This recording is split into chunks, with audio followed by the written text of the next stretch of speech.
حضرت بہلول دنا رحمۃ اللہ علیہ وقت کے بہت بڑے ولی گزرے ہیں۔ یہ ایک دفعہ ایک رستے سے گزر رہے تھے تو دیکھا کہ چند بچے اپنے اپنے اخروٹ کے ساتھ کھیل رہے ہیں اور ایک بچہ علیحدہ بیٹھے رو رہا تھا۔ انہوں نے سوچا کہ شاید اس کے پاس کھیلنے کے لیے اخروٹ نہیں ہے، یہ اس وجہ سے رو رہا ہے۔ وہ اس بچے کے پاس گیا اور کہا، بچے رو مت، میں تمہیں اخروٹ لے کر دیتا ہوں، تم بھی ان بچوں کے ساتھ کھیلو۔ تو وہ بچہ حضرت بہلول دنا کی طرف بڑی حیرت سے دیکھنے لگا اور بولا، اے بہلول دنا، ہم اس دنیا میں اخروٹ سے کھیلنے آئے ہیں کیا؟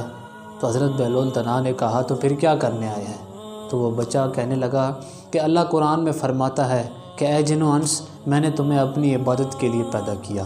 حضرت بہلول نے فرمایا کہ یہ تو تمہارے غم کی چیز نہیں، ابھی تو تیری منزل میں کافی وقت پڑا ہے۔ تو وہ بچہ حضرت بہلول دنا کو کہنے لگا، او بہلول دنا، مجھے دھوکہ نہ دے، میں نے اپنی آنکھوں سے دیکھا ہے جب میری ماں صبح صبح آگ جلاتی ہے تو سب سے پہلے چھوٹی لکڑیوں کو جلاتی ہے اور بعد میں اس کے اوپر بڑی لکڑیاں ڈالتی ہے، تو کہیں جہنم کی آگ مجھ سے نہ جلائی جائے اور پھر میرے اوپر میرے بڑوں کو نہ ڈالا جائے۔